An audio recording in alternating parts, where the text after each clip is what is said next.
کہ اب تم ایک دید چلاؤ گے تمہارا ہم جینا آرام کریں گے.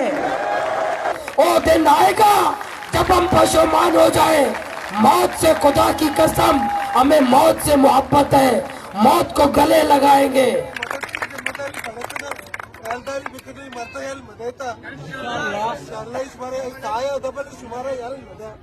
بیائے بلوچا یجا بیں وتی حقا گریں شمیر و نواب و سرداراں. ویڈیو آگے دیکھنے سے پہلے چینل کو سبسکرائب کریں اور بیل آئیکن پر کلک کریں.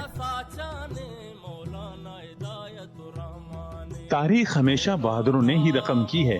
جذبہ و لگن سچی اور مقصد نیک ہو تو کامیابی و کامرانی قدم ضرور چومتی ہے, اور اس بات کو سچ ثابت کر دکھایا ہے مولانا ہدایت الرحمان اور ان کی حق دو گوادر تحریک نے. پسماندہ علاقے سے تعلق رکھنے والے ان غریب افراد نے ملکی سیاست میں ایک مثال قائم کر دی ہے.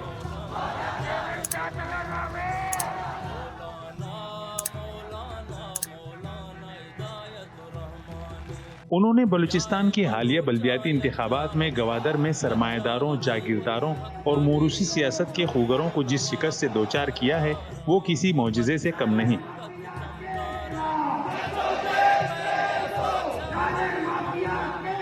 مولانا ہدایت الرحمان نے اپنے پسماندہ علاقے کے غریب لوگوں کے حق کی آواز بلند کی اور بلا خوف و خطر عام آدمی کے حقوق کے تحفظ کے لیے برسر پیکار ہوئے. اب ایسا نہیں چلے گا, ختم.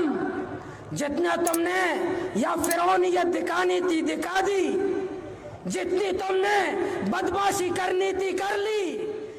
انہوں نے سمندر میں ماہی گیروں کو لاحق پریشانی, روزگار کے حوالے سے درپیش مسائل اور لاپتہ افراد سمیت بنیادی حقوق کے حصول کے لیے آواز بلند کی, جس پر عوام نے بھی لبیک کہا. اپنے لوگوں کے لیے تڑپ اور حقوق کے حصول کی سچی لگن کو دیکھتے ہوئے عوام کا ٹھاٹھے مارتا سمندر بھی ان کے ساتھ ہو لیا. کیا بچے, بوڑھے, جوان اور کیا خواتین, ہر ایک ان کے ساتھ ہوا.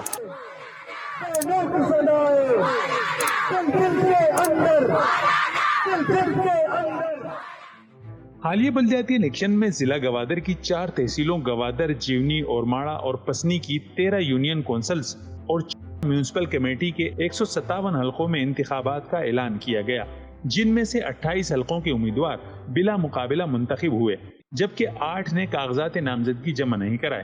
اس طرح 121 حلقوں میں الیکشن ہوئے, جس میں 4 جماعتی اتحاد JUI, BNP Mengal, national party عبد المالک اور PPP کی 23 نشستوں کے مقابلے میں حق دو تحریک نے 66 نشستوں پر کامیابی حاصل کر کے مثال قائم کر دی, جو اس بات کا ثبوت ہے کہ اللہ کی نصرت اور عوامی طاقت کے سامنے تمام حکمتیں بیکار اور پروپیگنڈے بے سود ہیں. ضلع گوادر سے 13 نشستوں پر آزاد امیدوار بھی کامیاب ہوئے. حق دو گوادر تحریک کے سلسلے میں مولانا ہدایت الرحمان اور ماسی زینب نے غریب مچھیروں کے حق کے لیے آواز بلند کی.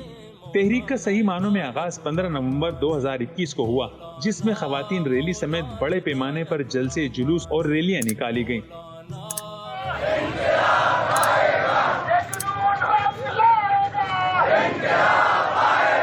سوشل میڈیا کے ذریعے معاملہ عالمی میڈیا تک پہنچا اور بالآخر حاکم وقت تک بھی آواز پہنچی گئی.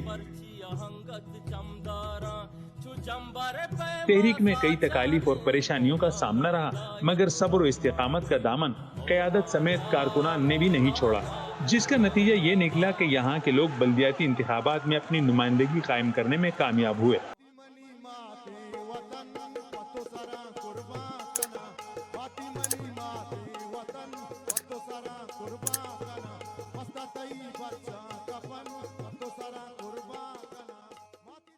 واضح رہے کہ الیکشن کمیشن کے احکامات کے مطابق آزاد حیثیت سے انتخابات میں حصہ لینے والے تمام امیدواروں کو کسی بھی سیاسی جماعت میں مقررہ مدت میں شامل ہونا ضروری ہے, اور اس بات کے قوی امکانات ہیں کہ مولانا ہدایت الرحمان سمیت تمام امیدوار جماعت اسلامی میں شمولیت اختیار کریں گے.